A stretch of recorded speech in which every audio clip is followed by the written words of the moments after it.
عنہ کو کوفہ میں داخل ہونے سے روکا جائے، اس بات کا حکم دیا تھا۔ اور یہی بات امام ابن تیمیہ شیخ الاسلام رحمہ اللہ نے اپنی کتاب کے اندر لکھا ہے۔ یزید کا جو خط تھا وہ یہ تھا کہ مجھے پتہ چلا ہے کہ حسین ابن علی عراق کی طرف جا رہے ہیں، اس لیے نگرانوں کو بیٹھاؤ، فوج کو لگاؤ، سخت نگرانی کرو، صرف تہمت پر بھی لوگوں کو گرفتار کرو، البتہ کسی کو قتل نہ کرنا یہاں تک کہ وہ لڑائی پر اتر آئے، اور جو معاملہ بھی درپیش ہو ہر ایک معاملے کی مجھے خبر دینا۔ والسلام علیکم ورحمۃ اللہ وبرکاتہ۔ تاریخ طبری کے اندر یہ چیز موجود ہے۔ تو کسی بھی تاریخ کی کتاب میں یہ چیز کوئی آدمی ماں کا لال نہیں دکھا سکتا ہے، تاریخ یعقوبی محمد بن حسین جو شیعہ تھا اس کے علاوہ، اور وہ بھی بغیر سند کے نقل کی، اسی کوئی سند نہیں بیان کی ہے۔ باقی کسی بھی تاریخ کی کتاب میں کوئی بھی چیز ایسی نہیں ہے کہ حضرت حسین رضی اللہ عنہ کے قتل کا حکم کس نے دیا ہو،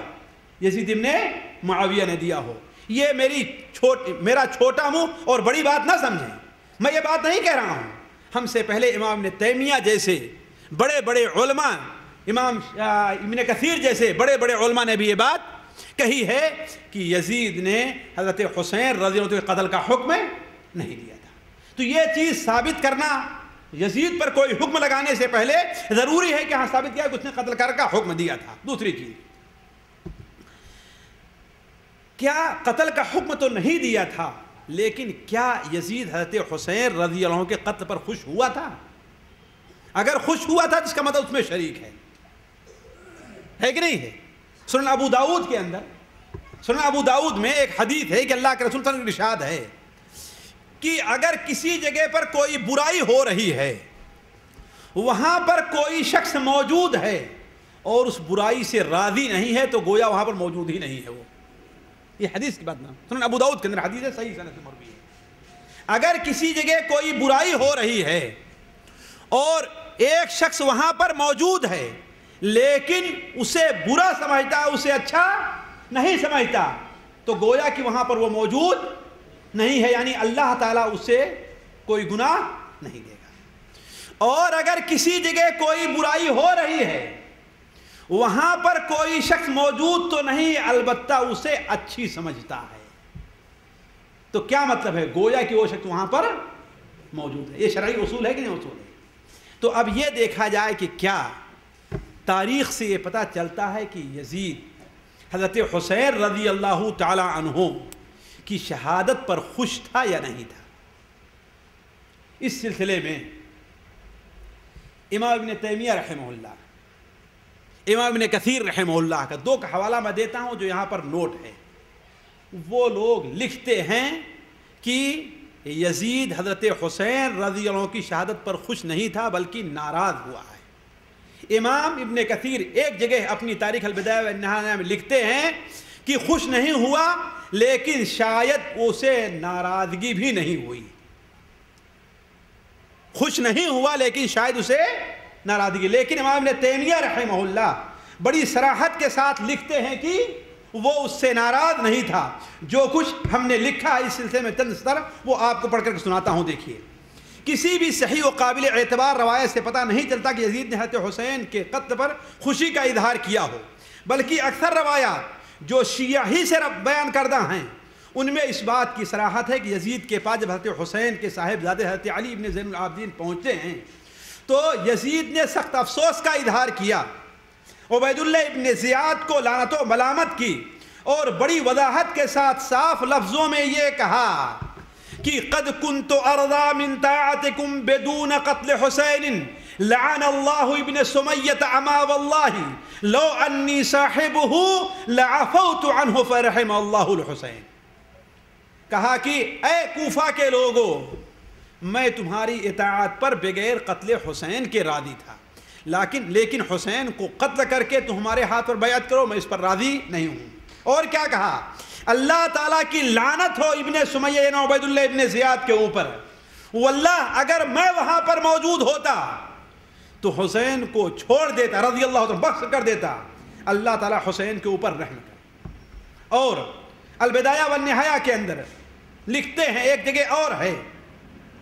کہ یزید نے کہا جب حضرت علی ابن حسین زین العابدین کو اپنے یہاں سے اس لیے کہ انہیں کہا کہ اور تم میرے پاس رہنا چاہتے ہو تو میرے پاس رہو ورنہ جہاں تمہیں پسند ہو، انہوں نے کہا نہیں مجھے مدینہ جانا ہے، تو مدینہ اپنے خصوصی آدمیوں کو لے کر کے بھیجا، اور وہ آدمی اس جماعت اور گروپ کا اتنا لحاظ کرتے تھے کہ جہاں پر ایک قافلہ ٹھہرتا تھا وہ لوگ ٹھہرا کر کے دور جا کر کے ٹھہرا کرتے تھے، حتیٰ کہ سکینہ رضی اللہ تعالیٰ عنہا نے اپنے بھائی علی ابن حسین سے کہا یہ لوگ کتنے اچھے ہیں، یہ لوگ ہمیں لے کر کے آئے ہیں تو انہیں کوئی ہدیہ اور تحفہ دینا چاہیے۔ چنانچہ علی ابن حسین نے کہا تمہارے گلے میں جو ہار ہے انہیں نکال کر کے دے دو۔ یہ وہ صورت ہے جو تاریخ میں موجود ہے جس کے خلاف بیان کیا جاتا ہمارے اور آپ کے سامنے۔ تو حضرت علی ابن حسین رضی اللہ تعالیٰ عنہ جب وہاں سے رخصت ہونے لگے تو دوبارہ عبید اللہ ابن زیاد نے کہا قبح اللہ ابن سمیہ اما واللہ لو انی صاحب ابیک ما سارنی خصلتا الا آتیتہ ایاہ ولدفعت عنہ بکل ما استطعت ولو بہلاک بعض ولدی۔ ذرا واللہ اس بات پر غور کریں، کاش کہ آپ لوگ عربی سمجھتے۔ یزید نے کہا اللہ تعالیٰ برا کرے ابن سمیہ کا، واللہ اگر میں تمہارے باپ کے پاس ہوتا تو مجھ سے جس چیز کا بھی وہ سوال کرتے، جس بات کا بھی وہ سوال کرتے میں انہیں ان کی بات پوری کر دیتا، واللہ اگر میں وہاں پر موجود ہوتا تو اگر میرے بعد بیٹے قتل ہو جاتے پھر بھی میں ان کو بچا لیتا، میں انہیں بچانے کی کوشش کرتا، لیکن اللہ قضا ما رأیت، لیکن تم دیکھ رہے ہو کہ اللہ تعالیٰ کا یہ فیصلہ تھا۔ پھر ان کے بعد انہیں رخصت کیا اور بہت زیادہ مال و دولت دی اور ان کے ساتھ لوگوں کو بھیجا، اور اس کے بعد کیا بیان کیا کہ تم مدینہ میں رہو کوئی بات نہیں ہے، مدینہ منورہ میں، لیکن تمہیں جو چھوٹی بڑی ضرورت پیش آئے وہ میرے پاس ضرور لکھنا۔ اسی لیے یزید کا یہ حسن عمل تھا، یہ اچھا برتاؤ تھا کہ ابھی آگے آ رہا ہے کہ اہل مدینہ کے لوگ، اہل مدینہ نے جب یزید کے خلاف علم بغاوت اٹھایا ہے تو اس میں علی زین العابدین علی بن حسین شریک نہیں ہوئے، کہا کہ نہیں میں شریک نہیں ہوتا۔ البتہ جو یہ نقل کیا تھا کہ حضرت حسین کا سر یزید کے سامنے لایا گیا اور وہ اس پر خوش ہوا، برکی خوشی سے اس نے کچھ اشعار پڑھے، یہ سراسر جھوٹ اور خرافات ہے۔ امام ابن تیمیہ رحمہ اللہ لکھتے ہیں کہ اور ابن کثیر لکھتے ہیں کہ حضرت حسین کا سر عبید اللہ ابن زیاد کے سامنے پیش کیا گیا، یزید کے سامنے پیش نہیں کیا گیا۔ اور یہاں پر ایک دلچسپ بات بتاؤں آپ کو، مثلا مشہور ہے ہمارے یہاں جھوٹے کو یادداشت نہیں تھی، بھول جایا کرتا ہے کل اس نے کیا بات بیان کی تھی، اسی لیے کوئی آدمی مجرم جب پکڑا جاتا ہے تو پولیس اسے ایک دن بیان نہیں لیتی ہے،